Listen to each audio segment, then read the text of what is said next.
Did you know that expectations are a bitch? And same thing with your mind. When you allow your mind to take over and give you this concept of control, it often doesn't turn out the way that you think it will turn out.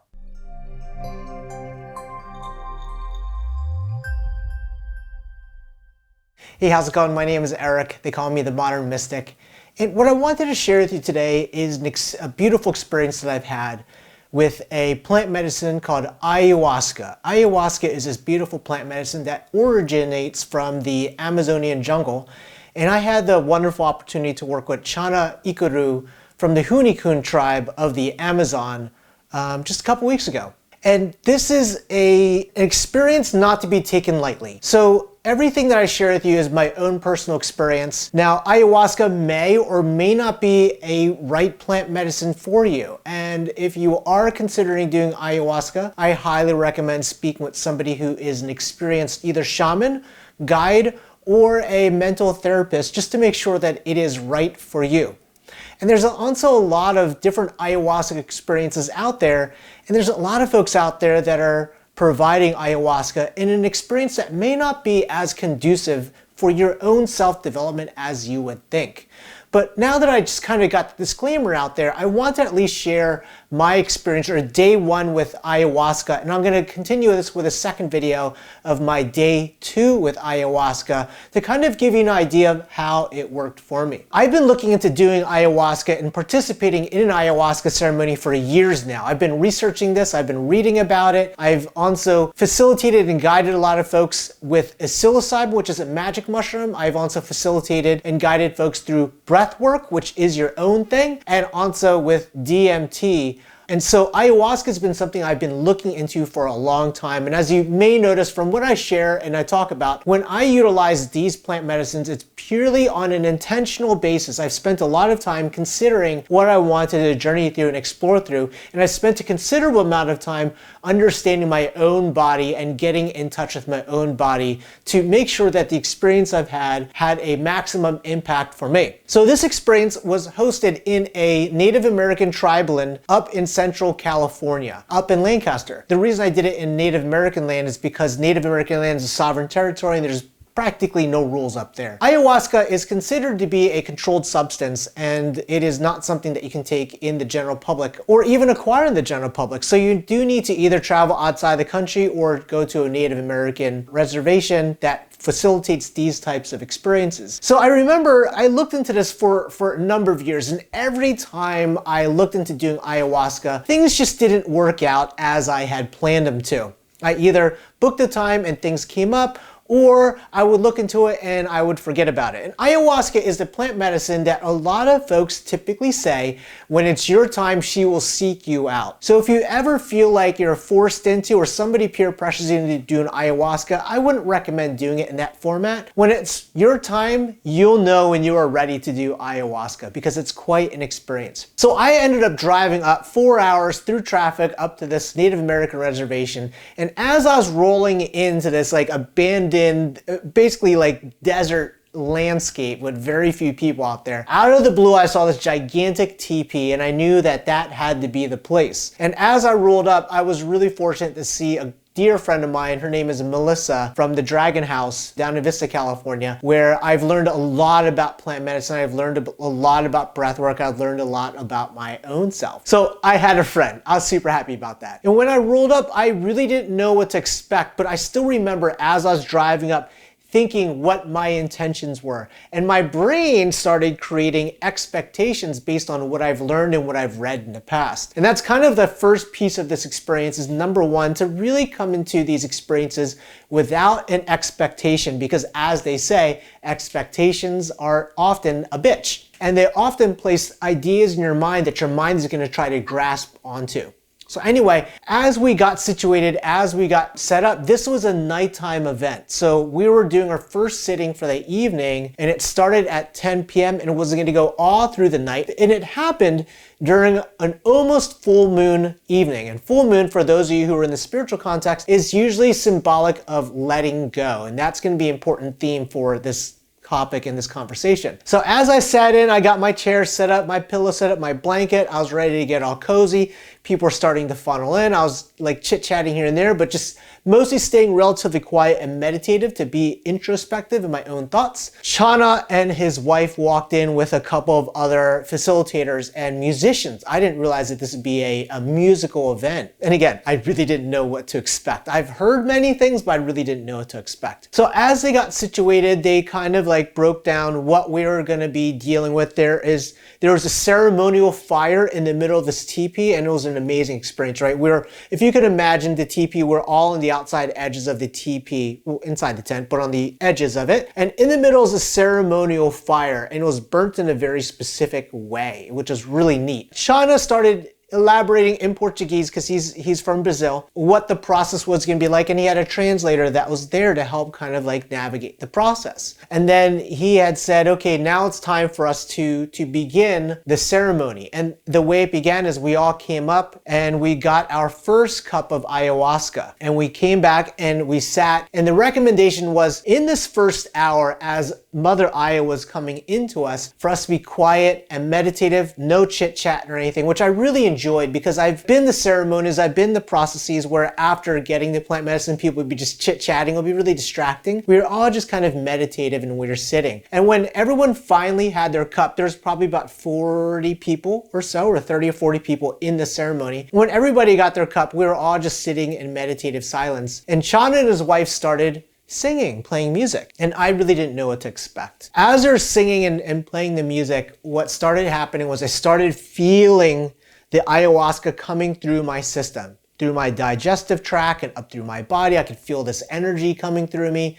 It was this really interesting experience, which is similar to if I was to utilize a psilocybin in a ceremony. And as it started coming up, and again, like my eyes were closed and we were all meditative and quiet, and then music was coming from Chana, like this beautiful, like Hunikun, ancient tribal music. As it was happening, I started feeling differences happening in my body. I started seeing, I guess, like visuals that were coming up, but it wasn't like if I was doing a psilocybin or magic mushroom. It wasn't sacred geometry. Like everything was like kind of like this pastel world. If you could think of like this paint by colors coloring book, and each block of thing is a different color to paint, and it's done in blocks. It was like that. It was like this watercolor world that was like starting to emerge in my peripheral vision. And as that had happened, as music was coming, what started happening, and you may have heard of it, ayahuasca typically tends to make people purge. Purge in terms of burping, farting, and puking. So these are all these bodily functions that come up. And it was this weird dichotomy of like, you hear this beautiful music coming in, you have this intense feeling of medicine coming through you, and then you also hear at the same time this punctuation of like purging and puking. It was this really surreal experience, right? But again, this is just part of like this process. And what typically happens is there are some people that are in there because when you're utilizing ayahuasca in this format, you are in this community. Some people are going to purge for the community. Some people are going to dance for the community. Some people are going to sing for the community. It's a community healing process, which I absolutely love and I thought was fascinating. So as this was all happening, what I started seeing and happening inside of my head is my brain was starting to explain what was happening. And again, this is my mind with expectation trying to control the situation. And what I started realizing was like my mind, I am a type of person, okay, my main business, what I do for work is I'm an accountant. I do tax work. So I'm very much in my head. My dad was an engineer and we were all about the cerebral knowledge and explanation and logic and rationalization. So my brain was trying to rationalize what was happening and explain what was happening, and it was getting overwhelmed. Right? Between the music, between the logical explanation and trying to explain the unexplainable and the puking happening all at the same time. Like I had no idea what was going on. It was overwhelming. So here comes this process, right? Like, and next thing I know, I'm a very kinesthetic person. Kinesthetic basically means that you do a lot of stuff through motion. And I'm a big movement person. I love dance. I've been a break dancer as a kid. Like I'm a big dancer. I love dance. And when I'm in plant medicine, I typically tend to move. That is how I process. The next thing I noticed was my hands, like I was fully conscious and I was fully there. My body felt like it was moving in another dimension. Like there was something taking over my hands. And if you can imagine, I'm sitting in my chair, cozied up in my sleep bag because it was freaking cold. Fire's in front of you, which is nice and warm, but the back was cold. And you have this music and puking, and I'm just flowing like this. It was a really fascinating experience. And as people were puking or purging or what have you, they were putting stuff on the fire to kind of clear the air, either cedar or some sort of like fragrant smell. So it was just, you had so many senses happening at the same time. You had the sense of smell, the taste of like your burping and stuff as you purge. You had the music, you had the sound,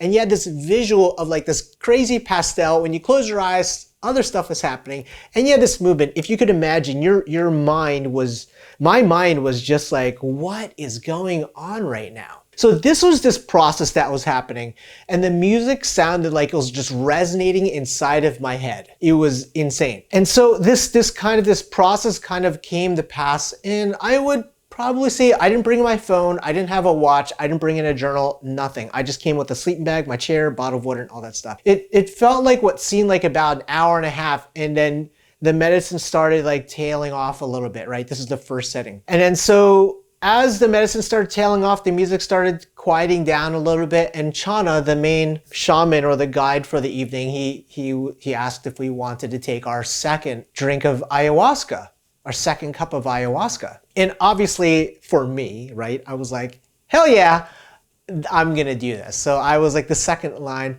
I took the second cup of it. And if I remember correctly, right, like as I took that cup, I sat back in my chair, everything became extremely overwhelming. So to kind of give you some context, like I'm a kind of person that I am very ADD in a way, but also very OCD, if that makes sense. Like I typically fill my head with a lot of things. I fill my schedule every single day. I have a business that occupies a lot of my time. I'm a single parent and I do a ton of activities with my kid. I don't give myself this space. For me, I don't give myself any type of space typically to really rest. I don't give myself the space really to give myself any chance to process. And what I started realizing was a part of me wanted to release and let go, but there's something inside that was holding on. And I could see my body language kept going like this, right? When you see somebody with this body language and they're talking to you, normally it's because either they're protecting something or maybe they're holding onto something. There's a barrier between you and the other person. So I knew there was something that I wanted to let go of. And I felt like I wanted to purge, like I could feel it come up. I could feel the nausea come up. But I wasn't able to let go. I wasn't able to purge. And then so what ended up happening was the same thing, right? I went through the flow, went through the motion, and then my brain was so overwhelmed that I needed to get out of the teepee. So I wandered out of the teepee, and they had this like community spot where you can purge and you could throw up at. It was by this tree, and it was like the symbolic type of way of letting go. So it was really interesting. I was sitting out here. It was freaking cold, right? Like if you could imagine, it was like 40 some odd degrees, and I'm wearing basically a kimono with a t-shirt and leggings because I'm a legging kind of guy, right? Like that's how I roll. Sitting outside in this cold environment, and I'm sitting in front of the spot wanting to purge, like feeling I wanted to puke. Not puke in a sick way, but puke knowing that I wanted to release and let go. And then I started having this dialogue in my head. What is it do I want to let go of? What is it do I need to release from? And what started coming up and what I started realizing was one of the things I haven't done was if you know my story, me and my son's mom divorced 4 years ago. And the moment we went through divorce, I became a single parent, and we've went different opposite directions, and she's a fantastic person. We have our own path, so I don't want to make it seem like it was a negative experience. But my coping mechanism, instead of processing and giving myself that opportunity to grieve through it, is I get right into busy work. So the moment I went through divorce, I immediately went full bore ahead on my business, my accounting and tax business, which is wonderful, right? Like I've done this thing, but I never gave myself this opportunity to grieve and process that. So that started coming up.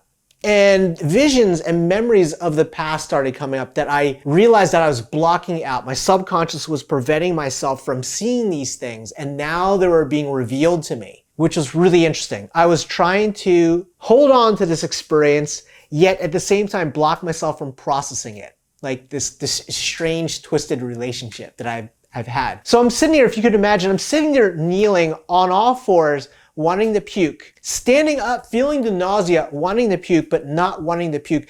But my hands going like this, like I'm trying to hold on, and then shifting back and forth, like this duality of, do I want to let go or do I not want to let go? Am I ready to let go? Have I processed this emotion? Have I given myself the space to process this? This was all happening in real time. And if you can imagine, we're in the desert, this barren landscape. It looked like I was on Mars. It was this really crazy, surreal experience, right? The moon was up, like almost a full moon. You have the stars, and I'm sitting here waffling between, am I ready to let go or am I not ready to let go? Am I ready to let go? Am I not ready to let go? And I was going back, like my body language was, I was going back and forth like this. Next thing I know, my brain was just overwhelmed and I was just physically exhausted. And so I wandered over to my car, which for most ayahuasca experiences is a complete no-no. Like, you want to stay in the experience, in the tent. I wandered over to my car. I needed a moment to totally shut down. My brain was overwhelmed. There's so much stimuli happening. I wandered over to my car and I took a power nap. And I could see some of the guides come by and just check in on me. And I feel really bad because I feel like I disrespected the sanctity of the environment. But at the same time, my brain was not allowing me to really process this because there's so much happening. And if you can imagine, you're going from a barren landscape with so much stimulus happening to a completely quiet car. I'm sitting in my truck. I find my sleeping bag. I pull my sleeping bag up and my brain shuts down. My body completely shuts down and I take a nap. What I started realizing, and maybe for some of you this is true too, sleep is a protective mechanism for me. Whenever something uncomfortable comes up or an uncomfortable feeling comes up, my body wants to go into sleep mode. Sleep is one of my protectors. And so this is exactly what happened. So much uncomfortable stuff came up for me that I wanted to go to sleep. And I let my body go into that sleep mode and rest mode. So if you can imagine, I'm sleeping in my car. Even with my eyes closed, I could feel the presence of some of the guides coming by just to check in on me. And I am super grateful for them to allow me to take a little bit of a power nap. I'm sleeping in the car. What probably had passed was about an hour or so of time. Right? And I open my eyes, the full moon's in front of me, and I have this dialogue with myself like, am I ready to let go? And then all of a sudden I hear the drums playing. So there's a lot of folks that came that brought their own drums. And there's a drum circle happening in this teepee. And like I said earlier, I am like a dance fiend. I absolutely love kinesthetic movement and motion and dance. The drums were calling to me. And these are all really important, right? Because these are all tools that these shamans, they bring on in to allow things to be channeled out of you, allow you to process, allow you to really experience this true experience and be pulled out of this normal headspace of thinking of your day and your schedule and your family and your responsibilities, right? You're in this experience where there's so much stimuli happening that you can't even think about real life. You're in this experience. So I am cocooned in the sleeping bag in the driver's seat of my truck. I hear the dance music in like the drum music in the background. And if you can imagine, like, I'm like, look it, I am going out. So I slide out, I'm in this mummy bag, cocooned up, and I'm hopping along to try to get back to the tent. And for me, what I started realizing, like as I think about this back, think of like a cocoon, a metamorphosis, right? I was a caterpillar that walked into my truck, took a nap as a cocoon in the cocoon mummy bag, and I came out and I unveiled my sleeping bag like a butterfly, and I was back in the teepee and I was moving and dancing in motion. And the movement helped me process. I started realizing the nausea that I was having would be alleviated every time I started my motion and my dance. So I did more of that. And that was like some of the things that I was processing. So the movement brought me back in and like the guides came around me. It's like, oh, finally you're back. Good to see you again. You know, and I was back in motion and movement. And same thing, that recurring theme in my head kept coming back of saying, Eric, it's time to let go. It's time to release. Are you ready to release yet? Are you ready to let go? Right? And so this is like this crazy back and forth that was going on in my head. And then as I was processing, as I was dancing and stuff like that, the evening started tailing off, the sun came up and the ceremony was over. And I was sitting there in this surreal moment of like, okay, there was a lot that had come up. There was a lot that I had realized a couple of things. Number one, expectations are a bitch. You really can't go into these experiences with any sort of expectation for number one. Number two, when you allow your mind to take over the situation, for many of us who are in that very cerebral, logical thought process, oftentimes your mind is going to try to do things to what it perceives to protect and defend you. We're no longer living in an environment where there's saber-toothed tigers and lions and tigers and bears trying to chase after us. So that lizard brain, that survivalistic mechanism, oftentimes that over thought process prevents us from really experiencing life in its true wonder, right? So allowing yourself to quiet down your mind and be in your body is really important in these experiences. And then the third thing that I realized was the importance of being in the experience, being fully present to the moment. So I'm sitting there in my chair, right? And the sun is coming up and the ceremony comes at a tail end, and the main guide, Chana, and his wife, they talk about, okay, so we're gonna be ready for day number 2. Go ahead and go get some rest and come back tonight for the second night. And I'm sitting there looking from side to side. And I'm like, wait, there's a second night? I came in this thinking that there's one night, right? So if you could imagine, I had to continue this process. I realized a couple of realizations. I've realized a couple of things. And in the next video that I'm gonna have up soon, I'm gonna talk about my day 2 with ayahuasca. But again, I just wanted to reiterate, ayahuasca is a very powerful plant medicine. This is not a plant medicine to be used recreationally.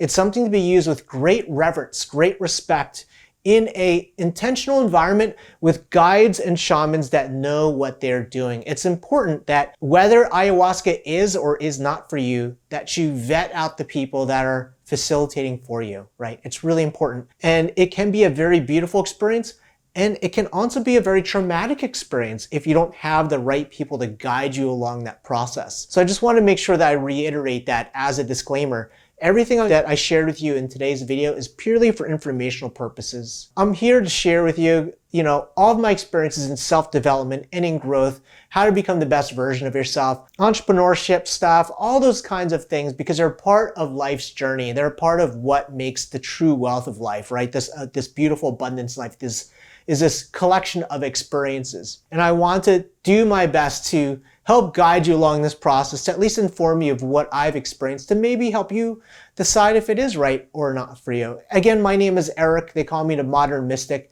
If you're new here to this channel, don't forget to hit the subscribe button. Click the thumbs up. The next video I'm going to put out is all about day 2 of my ayahuasca journey, which is a vastly different experience, and I don't even really know how to put it in the words. So don't forget to click the notification button to see when I upload this next video. And if you have any questions on ayahuasca or anything else on my journey, please put them in the comment section below, and I'll see you again soon. Take care, guys. Peace.